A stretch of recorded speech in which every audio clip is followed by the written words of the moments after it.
Famous YouTuber और big boss के OTT winner Elvish Yadav की मुश्किलें बढ़ गई हैं। इसकी वजह यह है कि नोएडा में आज उनके खिलाफ एफआईआर दर्ज हुई है।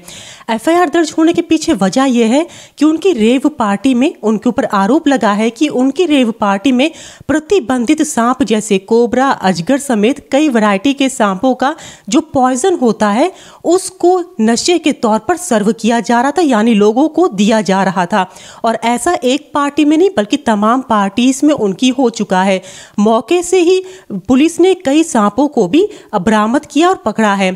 आखिर इस तरह के मामलों में किस तरह की कार्रवाई होती है और कौन से प्रतिबंधित सांप हैं, यही जानने के लिए आज हम आ गए हैं टीएसए इंडिया के निदेशक डॉक्टर शैलेंद्र सिंह के पास। और शैलेंद्र सिंह जी के बारे में बता दूं कि जानी मानी हस्ती हैं। फॉरेस्ट डिपार्टमेंट तमाम तरह के रेस्क्यू ऑपरेशंस में उनको लेकर के जाता और तमाम ऑपरेशन सर ने किए हैं। कई बार ऐसे खतरनाक रेस्क्यू ऑपरेशन सर ने किए हैं जिसमें मुश्किल था फॉरेस्ट डिपार्टमेंट के लिए भी करना। इसलिए ज़्यादा जानकारी के लिए हम सर से जानते हैं कि आखिर ये जो सांप है, ये प्रतिबंधित सांपों का अगर कोई पॉइजन निकाल कर उनका जहर निकालता है या सांपों पर इस तरह की क्रुएल्टी होती है तो किस तरह की कार्रवाई होती है। सर, न्यूज़ 18 में आपका बहुत बहुत स्वागत है। Thank you so much. तो मैं ये बताना चाहता हूँ कि आपको ये जितने भी नेटिव वाइल्ड लाइफ हैं उसमें सारे के सारे स्पीसीज जो प्रतिबंधित हैं, आप वो सारे स्पीसीज अपने घरों पे नहीं रख सकते हैं। तो जो जितने सांप मिले हैं, जैसे कोबरा आपने बताया, रैट, स्नेक और अजगर जो कि है, तो अजगर तो पहले ही शेड्यूल 1 में था। कोबरा और भी काफ़ी सारे सांप अभी जो अमेंडमेंट हुआ है उसमें वो सारे शेड्यूल 1 में आ गए हैं और जो नहीं है वो शेड्यूल 2 में है। तो जितने सांपों का लिस्ट अभी तक मैंने पढ़ा है वो शेड्यूल 1 और 2 में है। और ऐसे नेटिव वाइल्ड लाइफ को घर में रखना या प्रताड़ित करना या उनका जहर निकालना या कैसे भी चीज़ जो है वो आपको 3 से लेकर 7 साल तक सज़ा दिला सकता है और लगभग 1 लाख रुपए का जुर्माना किया जा सकता है उसके ऊपर में।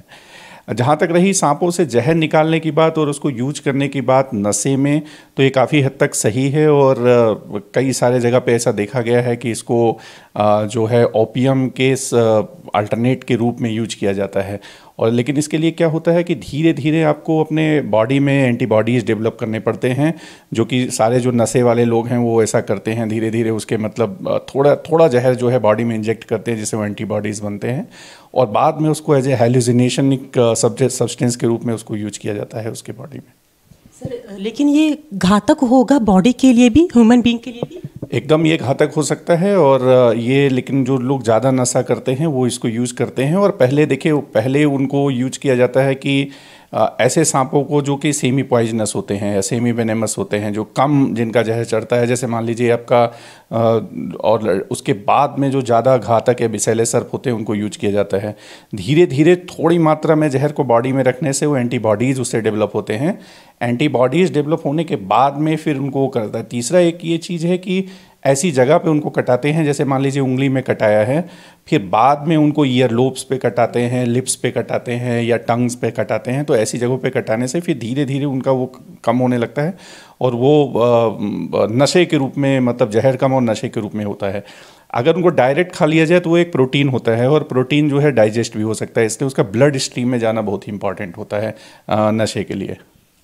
सर, जैसे कि कोबरा और अजगर की बात करें, ये तो बहुत इंपॉर्टेंट है, तो इनमें भी सेम ही सजा और सेम जो है जुर्माना है? हाँ जी। तो जैसे आपका जो मैंने बताया अभी कि शेड्यूल 1 में है, तो कोबरा जो है वो भी शेड्यूल 1 में है, अजगर पहले से ही शेड्यूल 1 में था। तो ये दोनों जो स्पीसीज़ हैं वो दोनों में बराबर का जुर्माना है और बराबर की सज़ा है। सर, आपकी ओर से ऐसे लोग जो इसका काम कर रहे हैं अभी भी, तो वो कैसे, मतलब जिस बार कानून को जाने, कैसे सतर्क हुए? तो जैसा मैंने पहले कहा कि कोई भी नेटिव वाइल्ड लाइफ जो है उसको आप मतलब रखना, उसको छेड़खानी करना, घर में कैद बना के रखना, वो नहीं रखना चाहिए। और सांपों के लिए भी वही इम्पॉर्टेंट है। और सांपों को कटाना वो बहुत ही घातक है, उसको एकदम मतलब उससे दूर रहना चाहिए। नशे के लिए तो कतई उनका यूज नहीं होना चाहिए। उनका वेनम जो है वो भी बहुत घातक है, उसको मतलब आपको छूना नहीं चाहिए।